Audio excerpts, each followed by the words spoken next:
এর আগে আমার লাইফে এইরকম সুযোগ কখনোই আসেনি। এই ওয়াটার পার্কের কি যে মজা, যদি না আসতাম হয়তো জানতেই পারতাম না। আশপাশটা যত দেখছি এক্সাইটমেন্টটা আমার তত বেড়ে যাচ্ছে জানো। মনে হচ্ছে কতক্ষণে এই ওয়াটার পার্কের মজাটা নেব। লকারে জিনিসপত্রগুলো রাখা হয়ে গেছে, আগে চলো ঠান্ডা ঠান্ডা জলে পাটা ভেজাই, তারপরে ওয়াটার স্লাইডিং এর মজাটা নেব।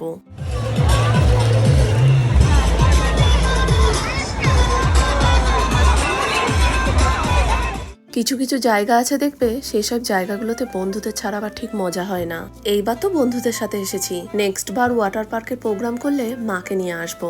আমার মনে হয় না এর আগে কখনো মা ওয়াটার পার্কে এসেছে। এই সিপ্রেকটা এত মজার যে যতই এর ভেতর দিয়ে সাবধানে যাক না কেন ভিজে সে যাবেই। সেই কারণে আবার এখানে মোবাইল অ্যালাউ নেই। আমার সোনাকে আবার বললাম জানো, প্রথমেই বড় বড় স্লাইডিং গুলোতে যাস না, তার আগে ছোট ছোট স্লাইডিং এর মজাটা নে, তাহলে আর ভয় করবে না।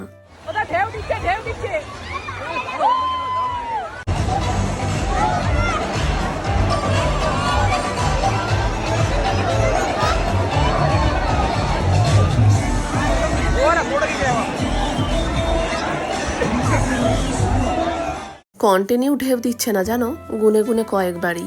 যখন ঢেউটা আসছিল বেশ মজাই লাগছিল, তখনই একটু সমুদ্রের মতন ফিল হচ্ছিল।